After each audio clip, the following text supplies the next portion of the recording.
Hi, church family. I'm finding it difficult to address you through a screen for Easter Sunday. It's weird, and it definitely comes with some sadness. I miss being with you all. I miss our Easter traditions. It's hard not having the flowering of the cross with you this weekend. It's hard not saying with you in this place, Christ has risen. He has risen indeed. As staff and leaders, we've been talking about Easter, and we're really looking forward to having an Easter service whenever it is safe to gather again.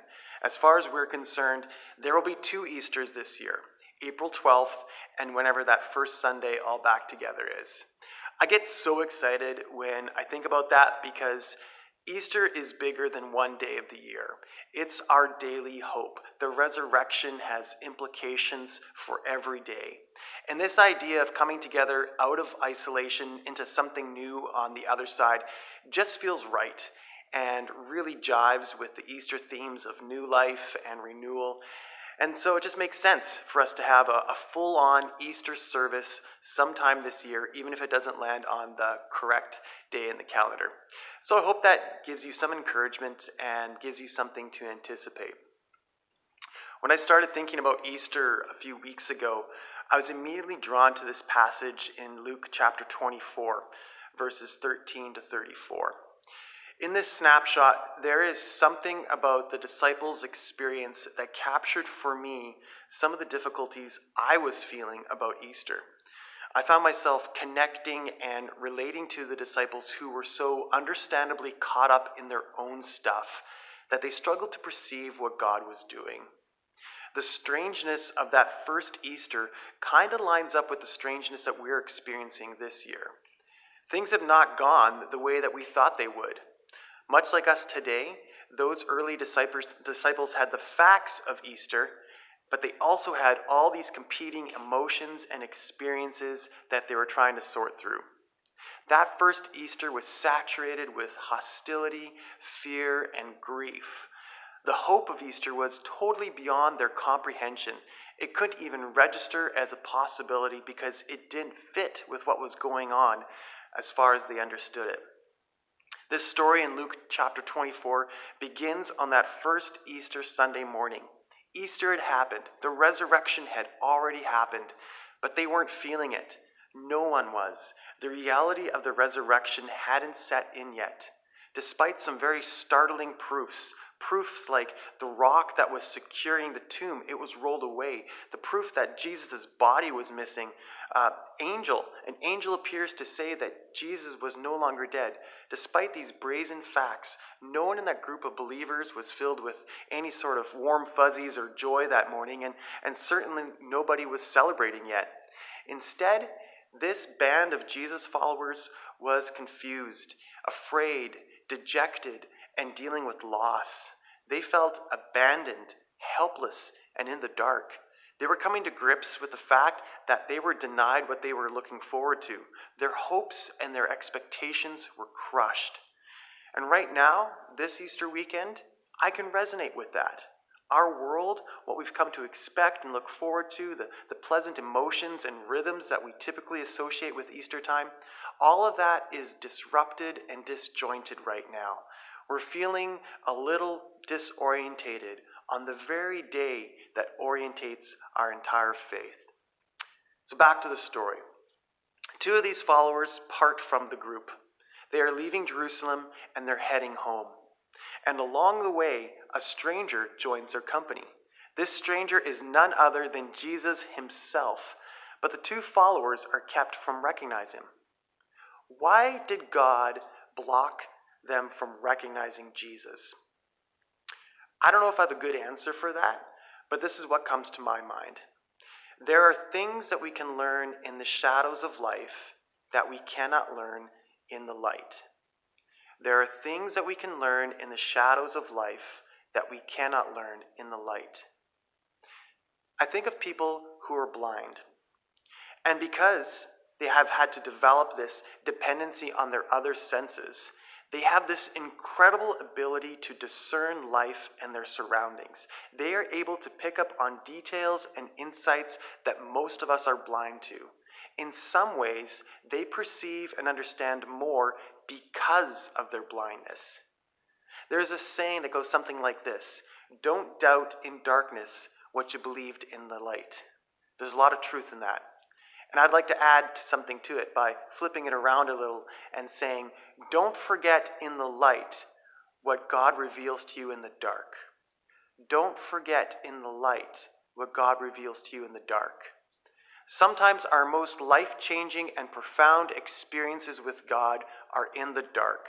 Like a parent drawing close to their child when the lights go out in a storm, God draws near when things are dark, even if we can't see him. These two travelers were in the dark, but they weren't abandoned. Jesus stayed with them and takes them on this 7-mile Bible study from Jerusalem to Emmaus, from Genesis to Malachi. For the rest of their walk, Jesus is engaging their doubt and their confusion, slowly revealing how what happened that weekend lined up with Scripture. Can we just pause and recognize at this moment that Jesus could have spent this day doing a lot of different things, but he chooses to be with those who are separated from the group. I think this is timely hope for us. And Jesus takes his time with these two travelers. He doesn't rush his two traveling companions. He holds space for their struggles, their disbelief, the questions, the difficult emotions. Jesus responds with patience and dignity. This, of course, could have been different, right? He could have saved them this 7-mile Bible study and said, hey guys, look at my hands. But he didn't. Why is that? Pastor and author A.J. Swoboda, reflecting on this passage, makes a comment. A legitimate stage of holiness is hopelessness. A legitimate stage of holiness is hopelessness. It's not often put that way, is it? Jesus often doesn't give us shortcuts through hopelessness. When we are in the dark or feeling blind, Jesus often doesn't flick on the lights right away. He gives us time to allow our eyes to adjust. These two followers were in the dark, and Jesus entered their darkness and met with them there. He stayed with them in their darkness. Jesus didn't enter their darkness with an immediate, brilliantly bright light. Instead, he slowly dispelled their darkness the same way a candle will slowly bring form and warmth and understanding to a dark room. And for me, this is where hope enters the story. This is where hope enters our story. Jesus walked them all the way home. That is something powerful for me. That's a powerful image for me when I consider it. This passage indicates that these two men had given up hope. It sounds like they were packing it in. They had left the group. And yet, not only were they walking back to their literal home, Jesus was walking them back to him as he was walking with them. They left Jerusalem that morning thinking that they're going to walk away from it all. It never could have dawned on them that they were going to finish this journey with Jesus. The two travelers reach their destination and they extend culturally appropriate hospitality by inviting their companion into their home for the night. And then something even stranger happens. The guest takes the role of the host. Jesus enters their house and makes it his home. He serves them. He takes care of them. Jesus breaks the bread and says the blessing. And all of a sudden, their eyes are opened and they briefly see Jesus for who he really is. And before they can even say anything, Jesus is gone. Not like steps out the door and runs down the street kind of gone, like snap, vanishes before their eyes. Supernaturally, he departs. A light dawns. Even though it's now night in the story, for the first time in days, these two followers see things for what they truly are. They realize now that the light of the world was not extinguished. They realize now that the dawn of Easter morning signified that everything had changed, even if it didn't feel like it yet. Like these two followers, we've gone home. We are separated and isolated from our band of believers. And yet we're not alone. At Easter, we remember that Jesus walked out of the grave to make his home with us. Jesus overcame the darkness of his tomb to walk us through our darkness, no matter where we are at, to bring us light. This is the good news of Easter. The light of Easter dawn cannot be stopped. It spreads like the rising sun, bringing life and renewal to the far reaches of the world and into the deepest recesses of our hearts. Christ has risen. He has risen indeed.